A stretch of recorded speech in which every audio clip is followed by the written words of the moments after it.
Ehud and Shamgar had been judges over Israel. After they died, the Israelites forgot about God. So God allowed the king of Canaan to overtake them.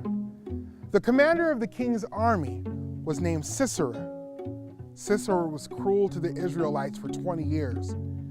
God's people remembered how good they had it when they loved and obeyed God. They cried out to God, "Save us."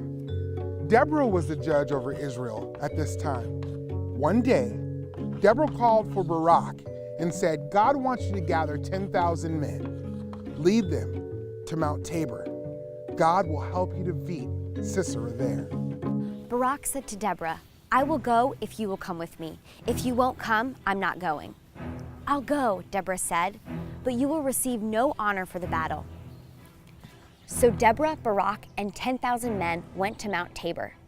Sisera heard that Barak was at Mount Tabor, and he took his 900 chariots and all his men to fight. "Barak, go! God will help you defeat Sisera today," Deborah said. Barak and his 10,000 men moved down the mountain towards Sisera and his army. The Lord confused Sisera and all of the army. Barak chased the chariots and the army, and everyone in the army was killed by the sword. None of them survived, but Sisera had escaped. Sisera went to the tent of Jael because he and Jael's husband were friends.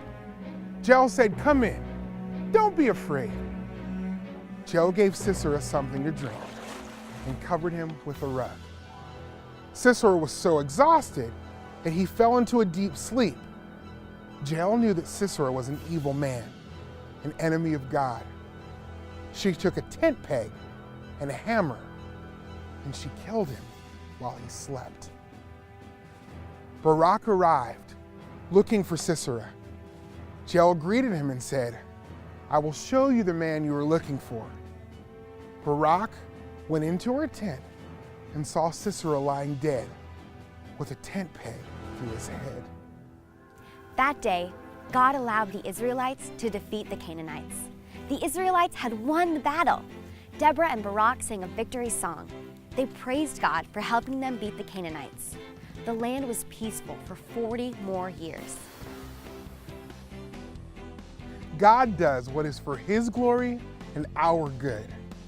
God fought for the Israelites and used Deborah, Barak, and Jael to defeat Canaan.